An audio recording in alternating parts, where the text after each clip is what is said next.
Islamophobia. Islamophobia is a combination of hate, fear, and prejudice against Islam, against Muslims, as well against anything associated with the religion, such as mosques, Islamic centers, Holy Quran, and hijab. It also constitutes hatred, stigmatization, racism, and discrimination in daily life, in the media, at the workplace, in the political sphere. It rests in the mind and it reflects in attitude and could be manifested through violent action such as burning mosques, vandalizing properties, abusing women wearing scarf, or insulting prophet or sacred symbol of Islam. That is more or less how Islamophobia identifiable, how it manifests, which can be seen not only from incident but also through perspective, statement, behavior, and gestures. Now, let me start with the history of the term Islamophobia. At the end of the 1970s, Iranian fundamentalists invented the term Islamophobia, formed in analogy to xenophobia. The aim of this word was to declare Islam inviolate. Whoever crosses this border is deemed a racist. This term, which is worthy of totalitarian propaganda, is deliberately unspecific about whether it refers to a religion, a belief system, or its faithful adherents around the world. But confession has no more in common with race than it has with secular ideology. Muslims, like Christians, come from the Arab world, Africa, Asia, and Europe, just as Marxists, liberals, and anarchists come or came from all over. In a democracy, no one is obligated to like religion and until proved otherwise. They have the right to regard it as retrograde and deceptive. Whether you find it legitimate or absurd that some people regard Islam with suspicion, as they once did Catholicism, and reject its aggressive proselytism and claim to total truth, it has nothing to do with racism. The term Islamophobia serves a number of functions. It denies the reality of an Islamic offensive in Europe, all the better to justify it, attacks secularism by equating it with fundamentalism above all. However, it wants to silence all those Muslims who question the Quran, who demand equality of the sexes, who claim the right to renounce religion, and who want to practice their faith freely and without submitting to the dictates of the bearded and doctrinary. It follows that young girls are stigmatized for not wearing the veil, as are French, German, or English citizens of Maghrebi, Turkish, African, or Algerian origin who demand the right to religious indifference, the right not to believe in God, the right not to fast during Ramadan. Fingers are pointed at disregarders.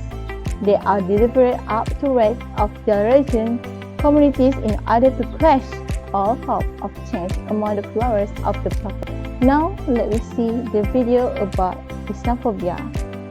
First is abusing women wearing scarf.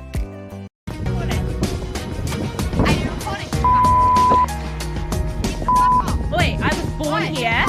Get the f*** off you. Oh, I was born here. I had the right to be here. You were born here. Yeah, I had the right to be here.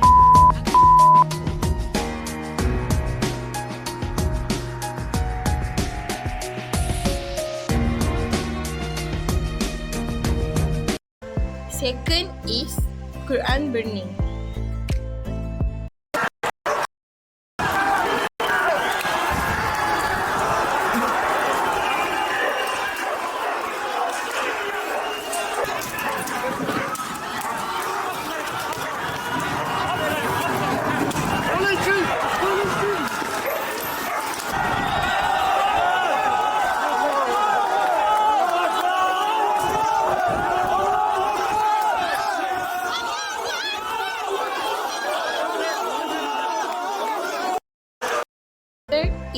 vandalizing properties.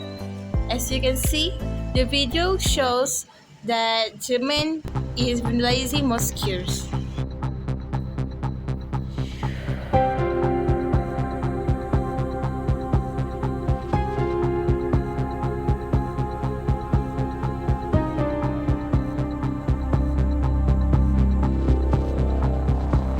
As I have shown in the last video, the recommendation of Islamophobia is about combating Islamophobia.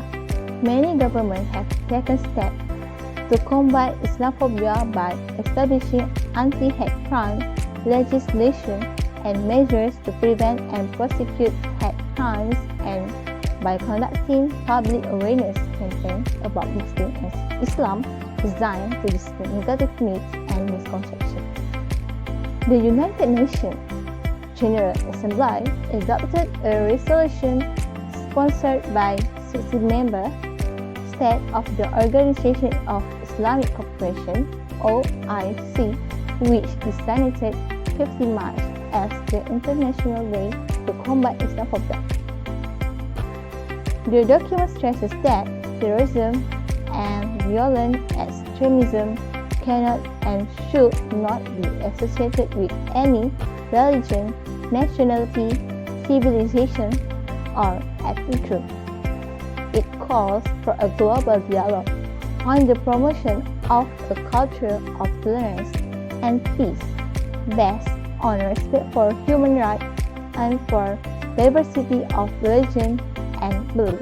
As for conclusion, Islamophobia is a harmful phenomenon that fosters hate, prejudice, and discrimination against Muslims and Islam, affecting individuals and communities worldwide. It manifests in various forms, from verbal abuse and property vandalism to physical violence and institutional bias. To address this issue, significant steps have been taken globally, including anti-hate crime legislation, public awareness campaigns, and international initiatives like the United Nations Declaration of an International Day to Combat Islamophobia. These efforts underline the importance of promoting tolerance, understanding, and respect for diversity. Together, we must continue to work towards a society where fear and prejudice are replaced by compassion and unity. That's all from me. Thank you for watching my channel.